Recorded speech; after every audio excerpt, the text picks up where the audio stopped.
Are you ready? A Shot of Wrestling presents A Shot of BCW. And away we go. Break your damn shot, boy. Is that the best that you got? We about to go live. Are you ready to rock? So take a shot. Oh, yeah. So take a step up to the break. We got MJP and BC Dog. That's for reigning championship team. From Milan to Japan and everywhere in between. Get the up-to-date news on the wrestling scene. So take a shot, boy. Is that the best that you got? We about to go live. Are you ready to rock? So take a shot. And here's your host, Michael J. Putty. Hello, everybody, and welcome to another episode of A Shot of BCW. That was the iconic voice of the one and only Shane Fair. Shane, speedy recovery, going through some tough times. You know our thoughts. Get well soon. But joining me today, as always, brightening my doorway, the governor of BCW, America's favorite agent, your guiding light, and mine, the one and only AJ Penn. Governor, welcome back. Thank you. Happy to be here back in the Shot of Wrestling Studios, and now we're recording another episode of Shot of BCW. And it's been an eventful year already so far. Have we done one this year? I think we did the one right before. I think we did one. We did one in January. Yeah, we did. Okay, so but it's already been an eventful year for BCW. Took us 2 months to get back together, but here we go. Yeah, it's been a lot going on. But welcome to the new year was an amazing event. We haven't even been by to talk about it, so I think we have lots to catch up on before we get to our next big event, which is Queen of the North 5. Thank you for being brave enough to come into studio, unlike my co-host at A Shot of Wrestling, who still refuses to come to do it face-to-face. Well, he gets paid for his face, so... Oh, yeah, his moneymaker. Exactly. So, if you want him, I guess he expects an appearance fee to come out here. He probably did. He did call about Kate Middleton. Also, speedy recovery to her, too. Yeah, speedy recovery to her, but, hey, Mark Schwann called it. Marcus Cohen, he knew about it before anybody else did. First words out of his mouth, so more power to him. Yeah, we give him a hard time. Last episode of A Shot of Wrestling, go check it out. Hear his pathetic attempt to defend himself. Which he does very often. He realizes, he speaks first and thinks later. So, Governor, like you said, last time we were here, we're previewing Welcome to the New Year. It's been 2 months since, but let's quickly remind people what happened, what went down. We had to go on to the Queen of the North qualifiers. Yes. Harleen Lopez was supposed to take on Nevaeh Chantel. That did not happen. No, due to travel issues, she could not make it to the qualifier, but we pulled out, we got a really incredible surprise. Rebecca J. Scott made her BCW debut at the Queen of North qualifier. That match, I know we're getting right into it, but that match was wow. That was already a contender for Sleeper Match of the Year. Both girls killed it during that match. That was a good match. That was a fantastic match. I always knew about Rebecca J. Scott since I've seen her about 2 years. I think she's been in the business just about 2 years. Harleen, there's been... I've seen it. There's been glimmers of that potential. I think this was her breakout moment against Rebecca J. Scott, and she proved it because she qualified in advance to the Queen of the North finals. Travel schedules, or was she a little nervous to take on Harleen Lopez here? I don't want to say rumors spreading in the locker room, they're saying. Who knows? After Nevaeh finally got on a little bit of a roll here, Harleen picked up her first win over Nevaeh, so this was going to be the rubber match. Mm-hmm. She just, that morning, we got the call that she wasn't going to make it, and Rebecca stepped right up, and she finally made her beast. We've been working to get Rebecca, and just due to scheduling never happened. Well, it's funny how the world works sometimes. We were able to get her, and that match, that was one of my favorite matches of the card. So, one that I actually got to watch that night. Everything else I got to see on playback. But, wow, watching that live was incredible. And kudos to both girls. Hopefully we'll see more of Rebecca in the future at BCW. But Harleen definitely made her mark. And I think, this is her coming out party. I think she proved to the BCW faithful that the spiteful brute is here to stay. Another Queen of the North qualifier. The next two, actually, were vested interests of the PCA. Yes. Emily J., the Stunner, took on all-natural Ashley. Ashley, she impressed me a bit. Coming off a loss to Vicious Vicky, wondering what was going to happen there. But Emily J. is on a roll now, and especially aligned with America's favorite agent. Two-time award winner, yeah. And you could just see the confidence in her. And you see her competing on the promotions, and you see she's all happy with the fans, which is fine. And the fans love her, but... Mm-hmm. now you can see that spark. That's the thing that was missing. It's like that little bit of an attitude, which you need in this business. Yeah. And she's now advanced to the finals. Someone who didn't advance, spoiler alert, Journey Burke and Tiffany Avatar. Some little miscommunication on your end. What happened there? You know, you got hit in the face. For those of you who didn't know. I did get hit in the face. Yeah, Journey. A clip Cheyenne and Mark are constantly talking about. Yeah. Well, I could have punished Mark, but Mark got misted, and we'll talk about that. Mark got misted later on, so that kind of canceled that out. Cheyenne, we're going to mention, he has been suspended for unprofessional conduct, so he will not be appearing at Queen of the North 5. So very unprofessional. He is. Yeah, I heard him from the floor. He was cracking up so loud, and horrible. I could have been seriously injured. Could have been. And on that night, we needed me because Anthony Cole came down with he fell ill during the show. Best wishes, he's feeling better now, but yeah, there was a lot going on backstage that people do not know about. So, but yeah, Journey kicked me in the face, and you know we've been having a little bit of issues lately because she wasn't around at Nightmare at the Mecca. Mm-hmm. She comes back, and her wires are crossed. She's not. I thought I'd been getting her in the right mindset to, you know, I was looking for her to hopefully become the Queen of the North this year. I thought she'd be on track for it, and she's kind of reverting back to old habits. So I don't know. We gotta have to get together and discuss that. But you know what?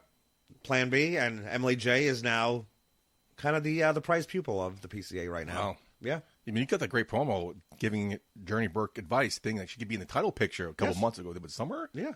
And now here we are, some friction. Losing her. Was she jealous? I think she's a little. I mean, I saw afterwards that she was speaking to Samira and she was going crazy and looking for me, where I was obviously getting ready for Emily's match, and you know, she's like, oh, I was probably busy with Emily. Well, of course, she's my client, and I have to prepare her since Journey lost. Yep. I need to prepare my other clients, so hopefully we'd have one person in the Queen of the North, and thankfully Emily has now advanced. So Journey Burke did not. She did not advance. No, Tiffany Avatar did. Thank you. Yes, the Cotton Candy Princess. So. You know what? Kudos to Tiffany. I've seen her for a little bit. This is her big opportunity. The princess excuse me. Now I'm getting tongue-tied. Can the princess become the queen? I'm gonna say no. I'm looking for a stunning queen, but it's if I'm speaking objectively, it's a good field this year. Harleen Lopez after that showing against Rebecca Scott. It's going to be a tough one. Emily's definitely going to have her, as Tiffany is. Everyone's going to have their work cut out for them. So this is one of our.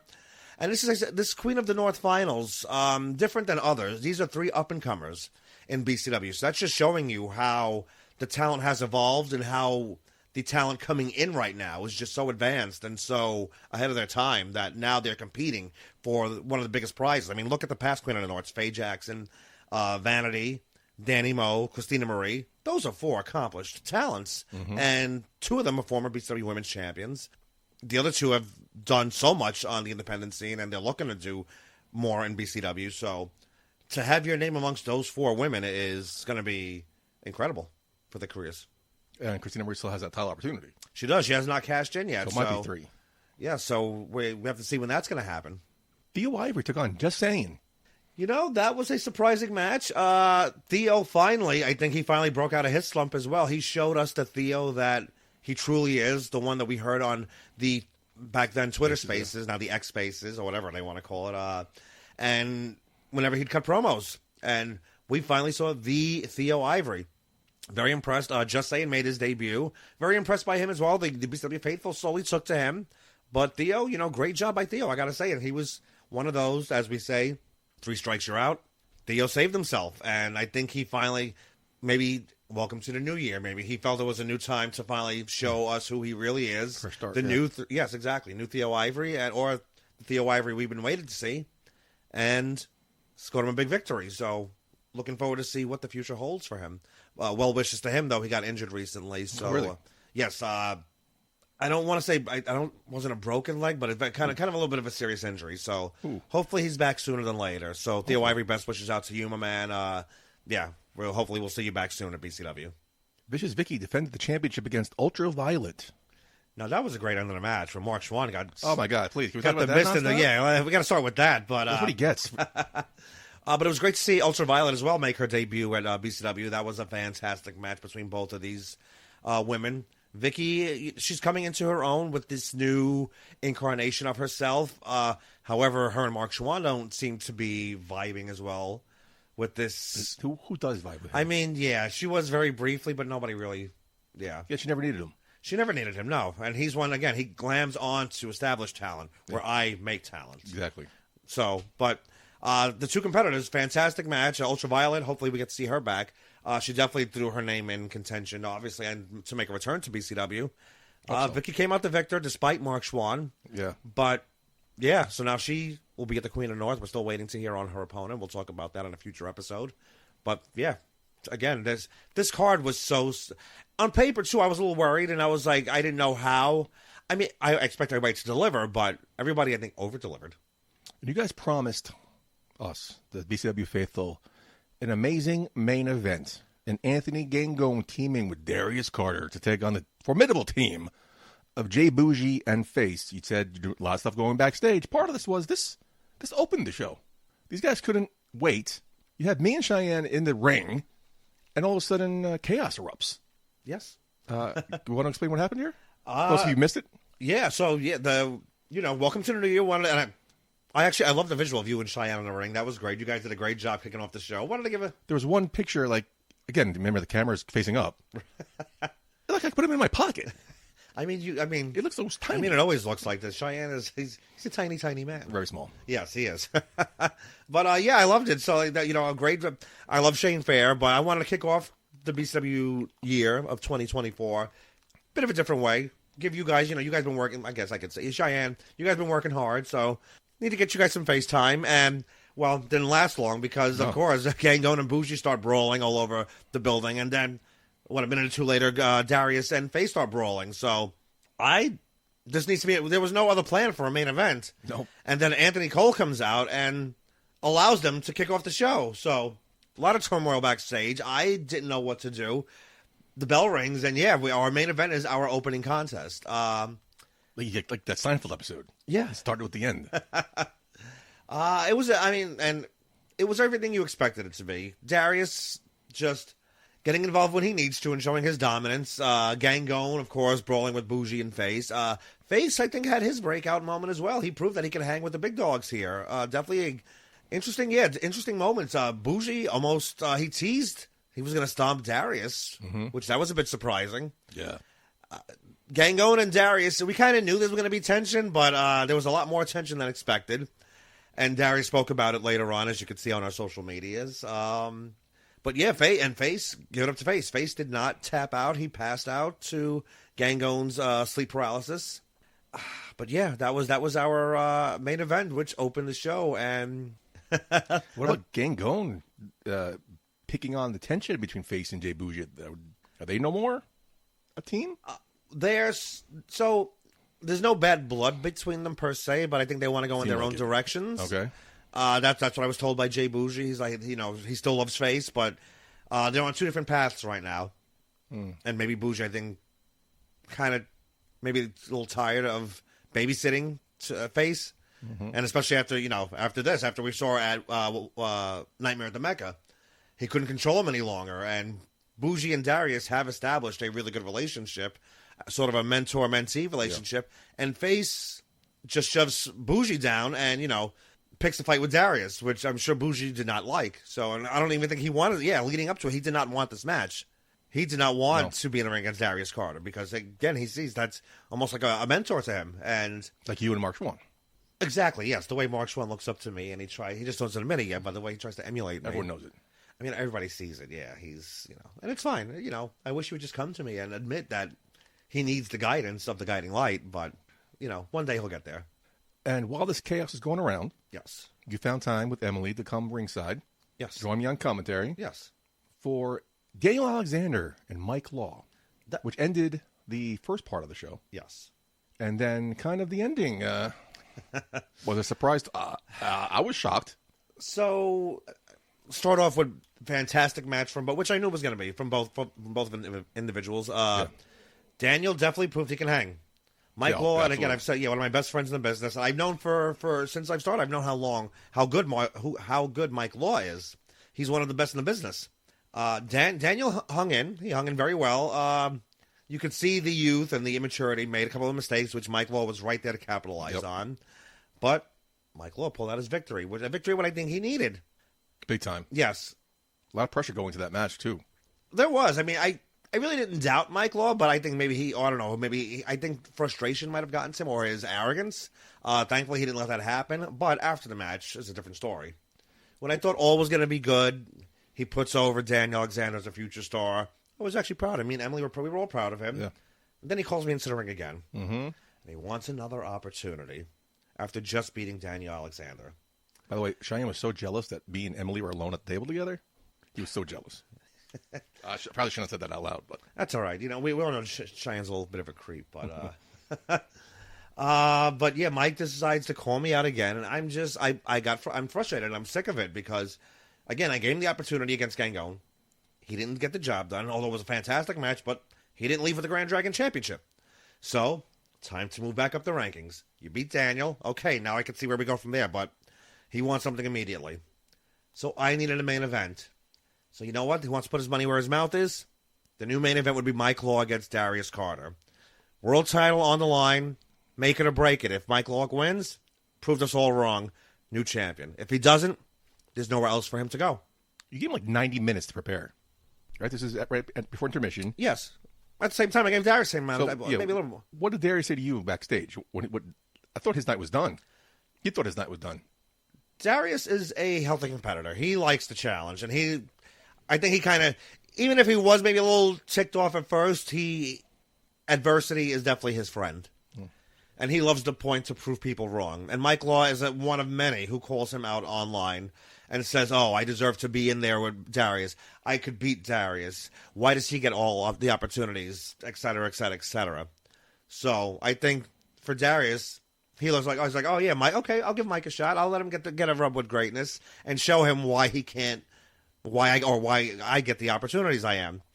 To be fair, and I knew when it would happen eventually. I had no plans of this happening at this event. I hope down the line we would get to see Darius versus Mike Law, but we got it on this night, and it did not disappoint. The crowd was really behind Mike Law. I got to give it. They wanted to see a new champion. Didn't happen, but I think Mike Law made a believer out of many that night. But sadly, again, he came up on the short end of the stick. So I haven't really spoken to him. I don't know what he's looking for after this, but is he looking for anything? Something like he's. Right now there's no more opportunities. You lost both of them. You got to in the future. Okay, build your wins back up, and you can get another opportunity at the Grand Dragon, the World Championship, or find a tag team partner. And not against Blonde Force Trauma, obviously, but Hope he's not hanging him up. It sounded like he was done, but I hope there's a lot more left in the tank. I believe there is. It was a good and a surprise moment again because his dad showed up to that, which was a surprise to all. I found out during an intermission. His sister came up to me. She goes, "Look, Dad's here." I'm like, "Oh my God!" So none of us even knew. I don't even think So none of us knew that. So Mike definitely had a great night, but again, he lost to Darius. So we'll have to revisit where we go from here. There is a place for Mike in BCW if he wants it.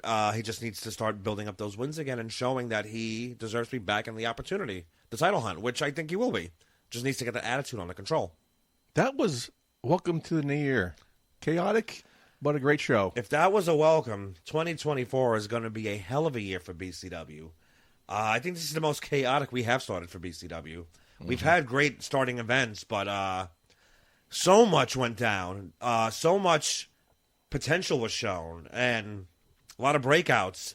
I am very excited for this calendar year now, and we have a lot coming up. So we're going, as Anthony Cole likes to say, we're going all the way up. I'm excited. I'm glad you all, the BCW faithful, are along for the ride with us.